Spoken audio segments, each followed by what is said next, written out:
La ville de Kinshasa a encore accueilli le Festival international du cinéma de Kinshasa. Il s'agit là bien de sa 10e édition ici à l'Académie des Beaux-Arts. La République démocratique du Congo qui est le paradis sur terre et qui a pour langue le lingala. Aujourd'hui, nous allons bel et bien participer à certaines activités qui auront lieu ici à l'Académie des Beaux-Arts. L'Académie des Beaux-Arts a toujours été disponible pour accueillir ces festivals. Alors ensemble avec DRC Info TV qui a pour objectif aussi, parmi tant d'autres, de soutenir la culture de notre cher et beau pays, la République démocratique du Congo, qui est le paradis sur terre. Nous allons faire un tour à l'intérieur là-bas pour voir ce qu'il y a comme activité et parler aussi, pourquoi pas, avec certains participants à ces différents ateliers. Alors, let's go!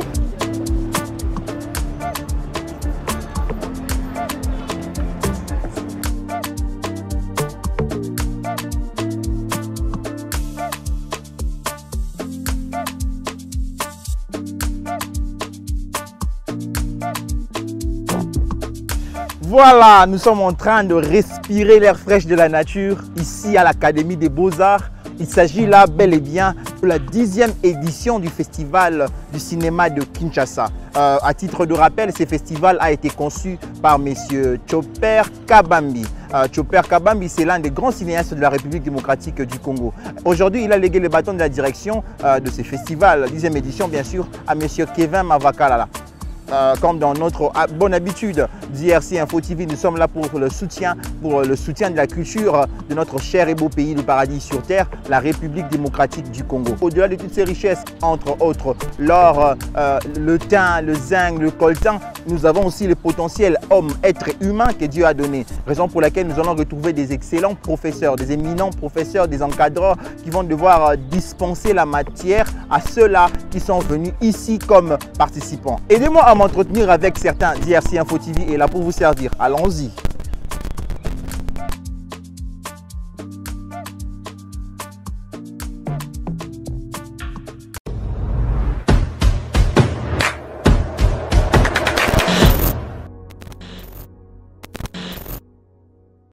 La RDC n'a seulement pas le cuivre, la RDC n'a seulement pas le diamant, mais aussi la RDC a des êtres humains.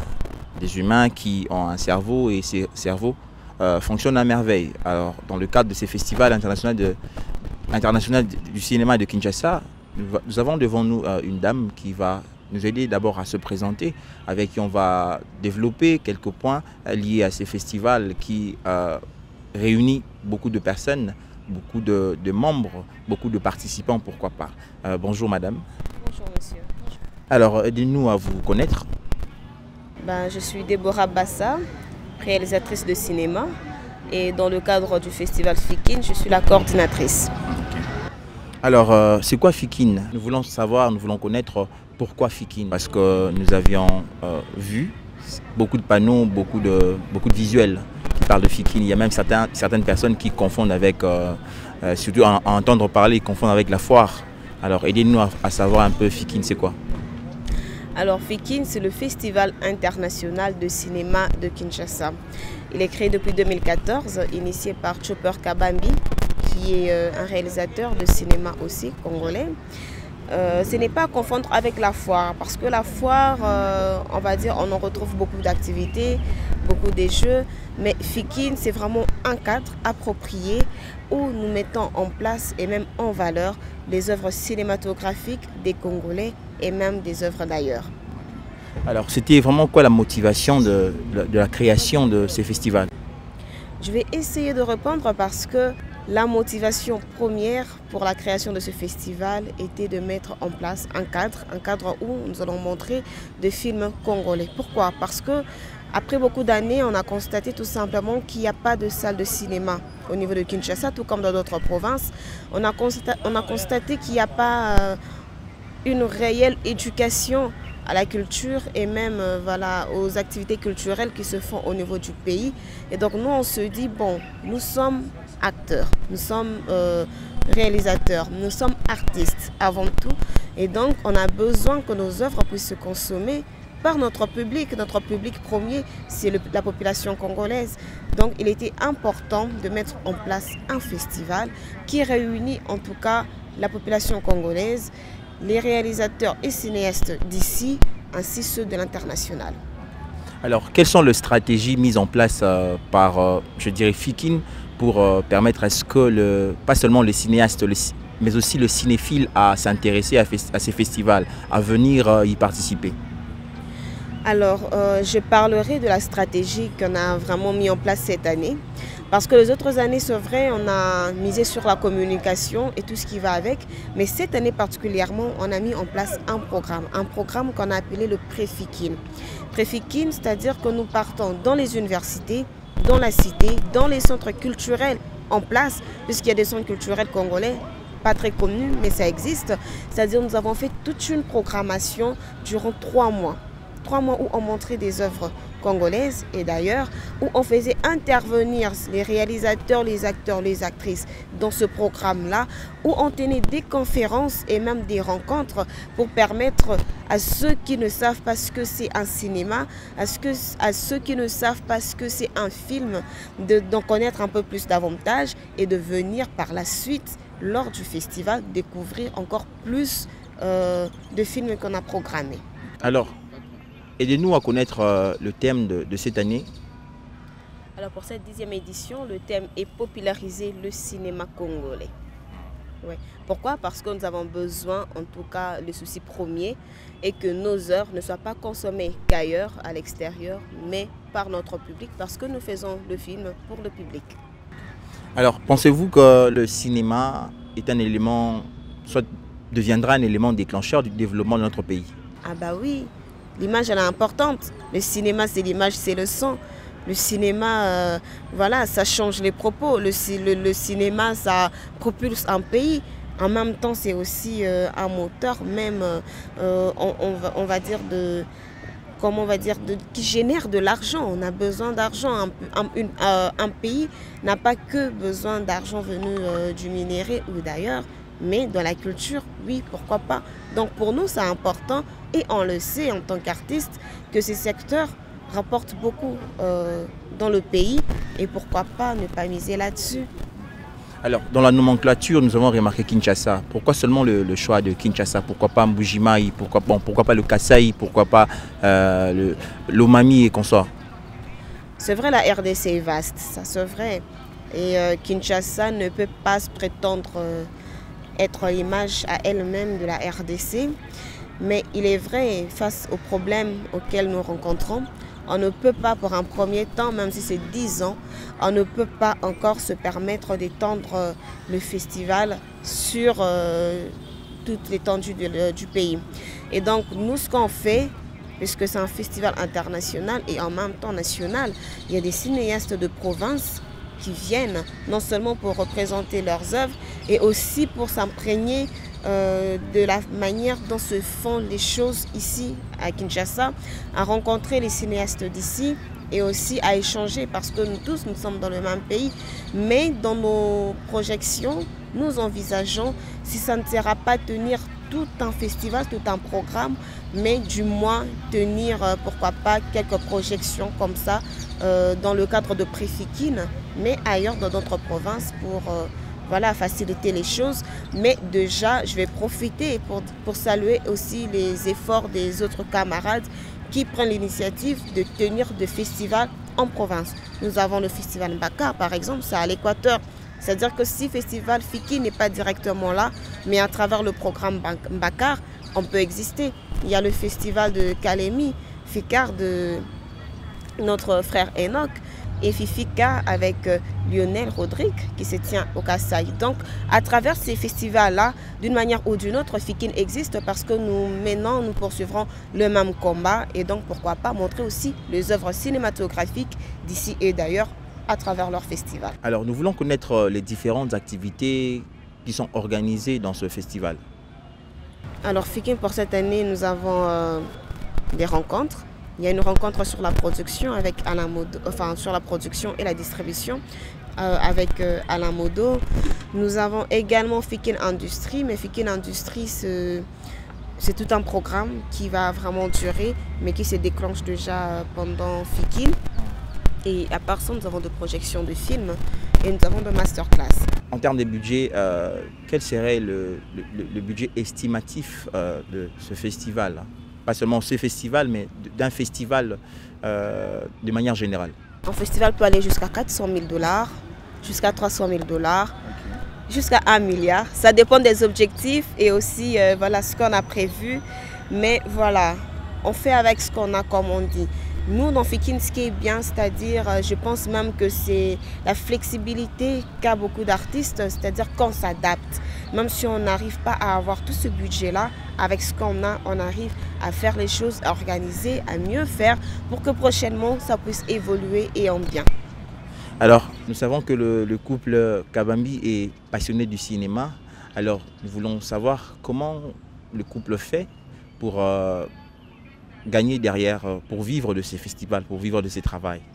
Alors, je ne sais pas, je réponds comment le couple Kabambi se retrouve ou comment le festival se retrouve. Ouais, c'est parce que c'est vous qui êtes, bon, disons Fikine. Exactement. Voilà, parce que c'est vous qui êtes des initiateurs, surtout c'est ton mari qui est l'initiateur. Alors, par rapport à l'initiative, parce que moi je me dis, si l'initiateur ne gagnait pas autant, il allait peut-être fermer déjà les portes du festival. Alors je me dis, 10 ans, il a accepté de faire dépasser 10 ans comme ça et sans pour autant s'arrêter. Alors, comment il fait pour gagner? Ou bien comment le festival fait pour vivre? Voilà. Alors j'aime cette question. Pourquoi? Parce que ça permet aussi à expliquer ce que c'est aussi, ce qu'est notre vision, ce qu'on projette, ce qu'on voit, tel qu'on veut que Fikine soit dans 20 ans, dans 30 ans. Il est vrai que ce festival est mis en place par Chopper Kabambi, qui est mon mari, et que je coordonne, et ça se passe bien.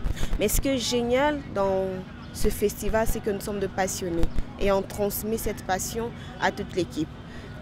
À commencer à l'initiateur jusqu'à celui qui fait du bénévolat dans le festival, c'est la même vision et c'est le même esprit. Et au-delà de ça, ce qui est génial, c'est que Chopper a compris que pour que Fikine existe, il n'est pas obligé qu'il soit là. Vous savez, nous on passe, hein. Je vais vivre pendant un certain temps. Moi, je dis à Dieu, tu dois me garder jusqu'à 98 ans. Je dois aller jusqu'à apporter les enfants de mes petits-enfants. Mais après, pour Fikine, ce n'est pas 98 ans qu'on espère. C'est aller au-delà. Et pour aller au-delà, il faut qu'on pousse les gens à porter notre vision, à partager l'esprit qu'on a. D'où même le fait de laisser la direction à d'autres personnes. Chopper a dirigé Fikine durant 6 ans. De la 7e édition jusqu'à la 9e édition, c'était Ephraim Bouikana qui a très bien porté aussi ce festival. Il a dirigé, il a compris les enjeux, il a compris les difficultés. Voilà, il a pris le festival de là où il était et il l'a emmené quelque part. Et cette 10e édition, c'est Kevin Mavakala qui en est le directeur. Voilà. Et peut-être après 2 ans, après 3 ans, ça sera une autre personne. Ça aussi, c'est une façon pour nous de gagner. On est sûr que qu'on soit là ou pas, Fikine va exister. Voilà. Et pour nous, c'est déjà une satisfaction. L'argent viendra, ça on sait, on travaille pour, l'argent viendra. Mais nous, vraiment, la satisfaction, encore la récompense qu'on espère de ce festival, c'est que ça puisse rester tout un patrimoine pour le peuple congolais et un patrimoine vraiment pour l'Afrique, parce qu'on veut faire de ce festival une référence en Afrique centrale, tout simplement. Voilà.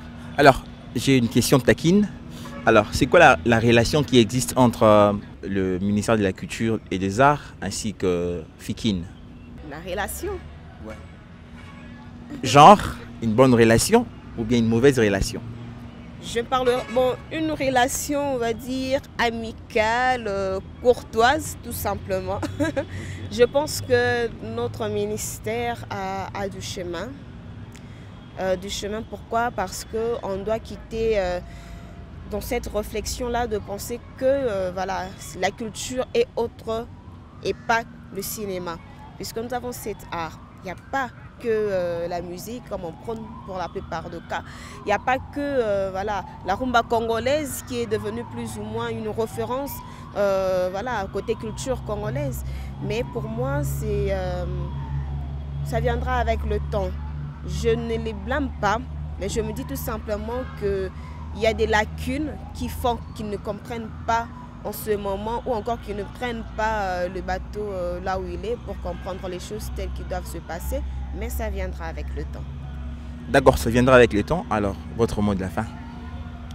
Mon mot de la fin, c'est-à-dire j'invite la population congolaise, tout le monde, à travers que ce soit les plateformes, nos médias partenaires comme vous, que ce soit à travers ceux qui viennent participer au festival en présentiel, de ne pas hésiter de venir au festival, de venir découvrir les œuvres congolaises. Il y a plein de talents et ce talent-là ne peuvent être d'une manière ou d'une autre fiers que quand ils voient leurs œuvres être consommées par leur public.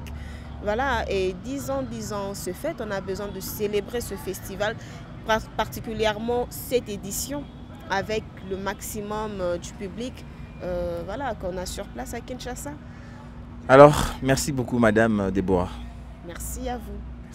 Alors, chers téléspectateurs, nous sommes arrivés à la fin de ce moment d'entretien avec Madame Déborah, la coordonnatrice de cette 10e édition du Festival international du cinéma de Kinshasa. En tout cas, n'hésitez pas à vous joindre à nous dans ce festival parce que la semaine est en train de continuer. Vous qui n'avez pas encore eu l'information, je profite de l'occasion pour vous passer l'information. Venez nombreux.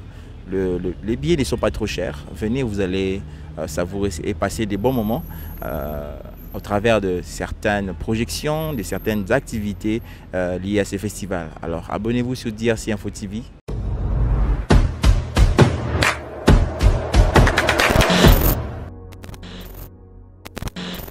Alors, nous sommes en train de continuer notre parcours au grand terrain de notre université, le plus propre de Kinshasa, Académie des Beaux-Arts. Et gloire à Dieu, nous avons fait une rencontre excellente avec la charmante dame qui est ici devant moi et qui va nous aider bien sûr avec sa brève présentation. Bonjour madame. Bonjour monsieur. On vous appelle comment déjà? Je suis Marie-Laure Moulumba. Okay. Et j'ai fait partie de l'équipe de Fikine 10. Marie-Laure Moulumba, nous voulons avoir d'abord vos impressions par rapport à cette 10e édition du Festival international du cinéma de Kinshasa.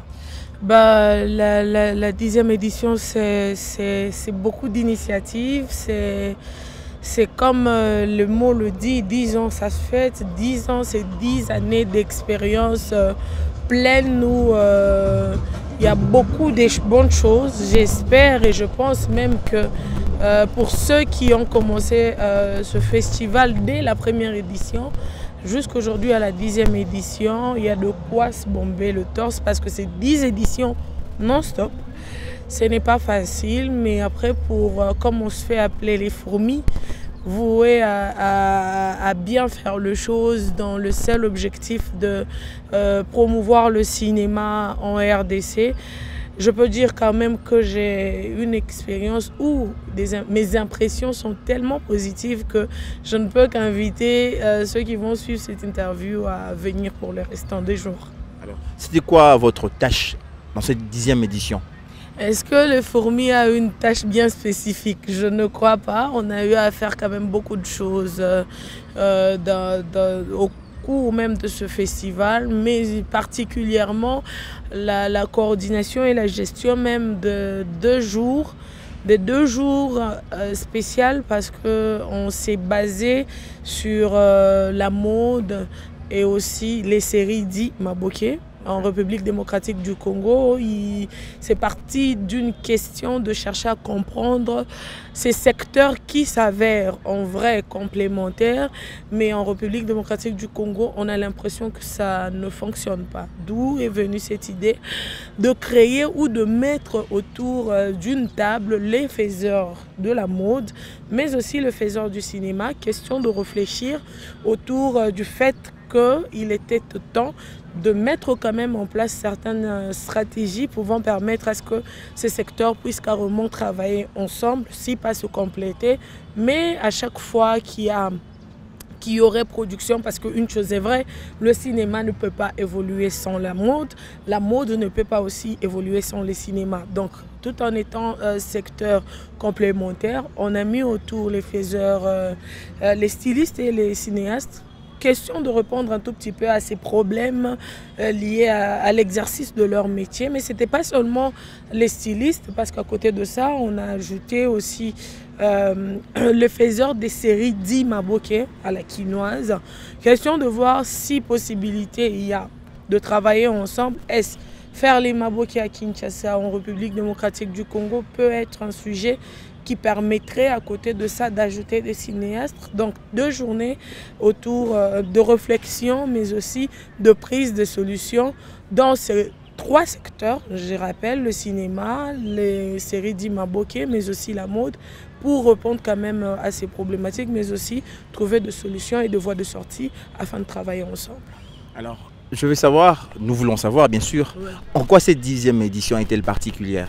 La particularité déjà, c'est qu'on a ces 2 journées qu'on a tenues, mais aussi la pluralité même dans la production de films et projections, la pluralité des différents sites, question non seulement de valoriser la culture mais aussi le tourisme, parce qu'il faut qu'on se le dise, il y a de ces personnes qui sont venues pour leur première fois à Kinshasa lors de ce festival et sont en train de découvrir 2 coins carrément magnifiques de Kinshasa. Et aussi le fait que le festival ne s'est pas seulement focalisé sur Kinshasa, c'est différentes provinces de la République démocratique du Congo, c'est différents pays, dont le Congo-Brazzaville, le Sénégal, je crois, et la France, l'Allemagne même. On a reçu tout le monde, en tout cas, venant de partout. Je crois que ça constitue quand même une certaine particularité pour cette 10e édition du festival. Alors, croyez-vous que d'ici la fin de ces festivals, les bilans seraient positifs? Par rapport à vos objectifs, bien sûr. Bien sûr, déjà le bilan il est très bon. Nous avions bien commencé. On a exploré l'enceinte de l'Académie de Beaux-Arts. On continue même avec cela. On est aussi à l'Institut français. On est chez les Mwinders. On sera sûrement inséré. Un de ce 4 matin, on reviendra sûrement à l'Institut français pour la clôture. Le bilan, il est très positif. Nous avions prévu faire les choses comme il se doit. C'est vrai qu'après, comme un être humain, il n'y a pas de perfectionniste en vrai. Il y a sûrement des imprévus, des choses qu'on n'a peut-être pas prévu faire, mais après qui sont arrivés à nous. Mais dans l'ensemble, la 10e édition du Festival international de cinéma de Kinshasa est une totale réussite. Alors, avant de clore, bien sûr, pensez-vous que le nouveau directeur de la 10e édition, bien sûr, Kevin Mavakala, se dirait satisfait du service rendu par ses différents collaborateurs? On dit toujours la personne se découvre grâce aux appréciations des autres. Posez-y bien la question à d'autres personnes. Sûrement que ces personnes répondraient sur le retour même de notre travail. Mais je crois que le directeur et toute son équipe, excusez-moi, sommes quand même fiers des réalisations de cette 10e édition. En tout cas, merci beaucoup madame. Alors, votre mot de la fin? Merci à vous pour ce moment que vous nous offrez de s'exprimer. On espère que ça ne va pas être la dernière fois. À toutes ces personnes qui n'ont pas encore vécu le bon côté du cinéma en République démocratique du Congo, n'hésitez surtout pas, venez rencontrer. Il y a de grands réalisateurs, il y a des faiseurs de films, il y a des producteurs, il y a voilà, toutes ces personnes actives dans la réalisation du cinéma en RDC. Venez-y, venez nous rendre visite, je crois que vous ne serez pas déçus. Alors nous faisons appel à toutes ces personnes qui ont le cœur brisé. Peut-être un film peut vraiment vous aider à guérir de vos blessures, pourquoi pas. Alors venez nombreux, venez nous rejoindre, je crois que vous serez totalement satisfaits. C'est DRC Info TV, votre serviteur.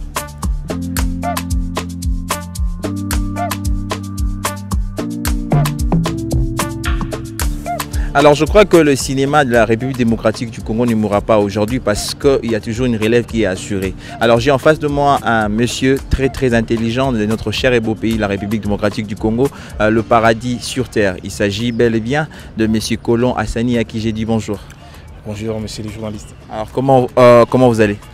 Super bien, l'ambiance est au top. Voilà. Okay. Alors comment se passe déjà cette 10e édition?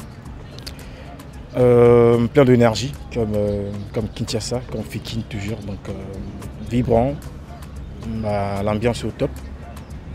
Voilà, il y a une mobilisation importante de cinéphiles qui viennent voir le film, mais également des gens qui répondent totalement aux ateliers et programmes parallèles lancés par le festival. Donc je dirais que ça se passe très bien. Voilà. Alors moi je veux bien savoir, nous vous voyons souvent entre deux avions, la France et Kinshasa. Alors, quelle serait la part de la France par rapport à la culture de la République démocratique du Congo, particulièrement les cinémas? Alors déjà, on doit savoir, on est dans un pays, bon, le Congo malheureusement, il n'y a pas une vraie politique culturelle. Et c'est même une problématique générale au niveau de l'Afrique centrale. Le récent rapport de l'UNESCO, on le prouve sur les industries culturelles et créatives. Donc l'apport de la France, c'est au niveau de la formation, c'est au niveau de cadres qui est mis en place, notamment à travers les fonds d'aide portés par le CNC. Donc voilà, parce que sans formation, je pense qu'on peut se limiter qu'à faire des choses qui ne tiennent pas debout, ou peut-être qui ne peuvent pas rivaliser avec d'autres. Et je pense que l'apport de la France est aussi à ce niveau. Parce qu'ils ont une histoire avec les cinémas, ils ont des dispositifs, ils ont des cadres. Voilà, ça permet d'apprendre et de s'améliorer. Ouais. Vous pensez que le cinéma congolais a forcément besoin de la France pour décoller? Bon, je pense que, tant qu'humain, on a toujours besoin des autres pour être fort. C'est depuis la nuit du temps, il y a des échanges. On n'a pas besoin de la France pour exister parce qu'on existe sans la France déjà. C'est-à-dire on résiste, on crée sans des fonds.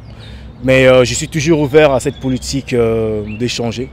Comme le slogan de l'Institut français qui l'a dit, vivre les cultures. Et, voilà, et pour moi, la France, les Rwanda, l'Ouganda, le Congo-Brazzaville, la Chine, s'il y a des accords qui peuvent faciliter les échanges, permettre que la technique ou carrément en termes de formation, que les choses s'améliorent, pourquoi pas. Mais je pense qu'on a besoin d'abord de nous-mêmes pour exister et on fait de preuve par rapport à ça. Parce qu'on crée sans le fond, on continue à faire ce qu'on fait. Donc voilà. Alors, une question taquine. Pensez-vous qu'un jour, le Festival international du cinéma de Kinshasa se tiendra au Stade des Martyrs? Ah ouais, les Stades des Martyrs. Bon, grand les boulots. Ouais. Pourquoi pas? Pourquoi pas? Pourquoi pas? Ça reste une question que je préfère taire un peu la réponse. Parce que c'est quand même 80 000 personnes. Hein. Et pour avoir 80 000 personnes au-delà de la com, je pense qu'une politique culturelle c'est important et aussi une éducation à l'image. Voilà, parce que les gens doivent savoir pourquoi ils doivent consommer les cinémas, pourquoi ils doivent aller voir les films. Et c'est là où il y a encore un vrai problème qu'on essaye de résoudre au pays. Mais pourquoi pas, que dans 5-10 ans, les combats restent encore énormes. Parce que le grand problème, ce n'est pas juste la mobilisation, mais c'est que les gens comprennent pourquoi ils doivent venir voir le film, pourquoi ils doivent venir consommer, pourquoi ils doivent venir au festival. Alors, moi, je voudrais que vous puissiez vous adresser à la population congolaise qui vous regarde par rapport à tout ce que nous avons comme richesse, tout ce que nous avons comme, je dirais, espace, tout ce que nous avons comme culture, tout ce que nous avons comme langue, dialecte, tout ça là. Un message, mais ce message doit être lié au cinéma. D'accord. Voilà. Alors déjà, le Congo est grand, le Congo est beau. Voilà, les Congos, c'est l'ensemble de plusieurs ethnies, de gens qui ont chacun une histoire à porter. Et c'est déjà une force et une vraie richesse. Et les cinémas en soi, j'aime toujours cette définition de cinéastes de la 5e génération en Chine qui disent que le cinéma est un lieu privilégié de la construction de la mémoire collective et de l'identité. Et le cinéma, c'est un élément important qui peut permettre de pouvoir nous redéfinir en tant que peuple, de nous redéfinir en tant que nation, de pouvoir construire la mémoire et l'identité qui est importante. Mais aussi, le cinéma, c'est une industrie. Ça peut créer des emplois, comme d'autres secteurs de la vie. Le cinéma permettra de pouvoir façonner ce qu'on appelle de nouveaux imaginaires dans ce pays pour pouvoir nous raconter afin de construire un pays plus beau que maintenant. Et c'est possible avec le cinéma, avec les images. Donc voilà le message de la fin. Merci beaucoup. C'est moi qui vous remercie. Alors lui c'est juif, mais c'est le juif noir à qui nous disons bonjour. Bonjour. Comment tu vas mon frère? Je me porte très bien, vous aussi? Oui, ça va. Alors nous sommes ici à l'Académie des Beaux-Arts pour la FIKIN. Alors par rapport au déroulement, comment tu trouves? Par rapport au déroulement de notre 10 ans d'existence, ça se passe très bien, notamment vers la fin pour que nous clôturons ces 10 ans d'existence. 10 ans d'existence, ça se fait. Alors, tout ce que le Kinois veut savoir, comment ils doivent faire pour participer, Baya en Académie des Beaux-Arts et participer à ces festivals? La participation, ça a toujours été la même, ça n'a rien changé.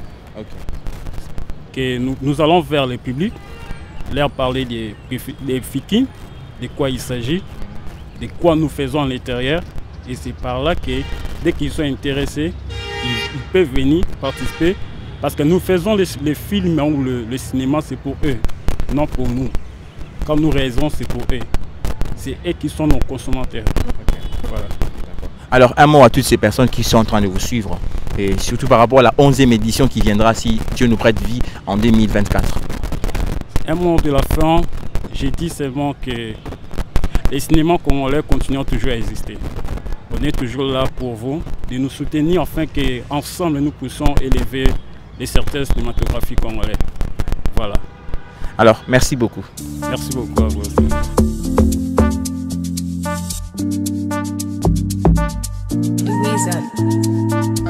Chers téléspectateurs et internautes, nous sommes vraiment arrivés à la fin de ces merveilleux temps que nous venons de passer avec différentes personnalités de ce festival international du cinéma de Kinshasa, Madame Bassoa Deborah, ainsi que Colon Hassani et pourquoi pas Abraham. Voilà, nous venons de voir un monsieur très important. Monsieur, s'il vous plaît. Monsieur, bonjour. Bonjour, monsieur. Alors, nous vous retrouvons ici au sein de l'Académie des Beaux-Arts. Qu'est-ce que vous faites déjà ici? Vous devez déjà savoir que nous sommes en train de fêter la 10e édition du Festival international des cinémas de Kinshasa Fikine. Alors, nous avons entendu votre nom sur le festival Fifika. C'est quoi déjà Fifika et quand est-ce que nous aurons la 2e édition? Ok, festival Fifika, c'est... En fait, Fifika, c'est le festival international de films de Grand Kasaï. Et la 2e édition, c'est prévu déjà pour l'année prochaine, au mois de juillet.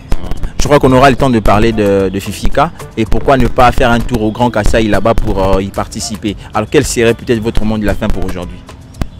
Aujourd'hui, mot de la fin pour ce qui concerne Fikine. Ah, ok. Bon, Fikine, 10 ans, ça s'est fait, nous sommes là. Moi, personnellement, je suis partenaire. Depuis plusieurs années, je travaille étant bénévole pour Fikine. Et cette année, je suis partenaire, j'ai ramené mes matériels pour la fête. Vous voyez, on a du matériel pour la fête et on est là, on fête ensemble.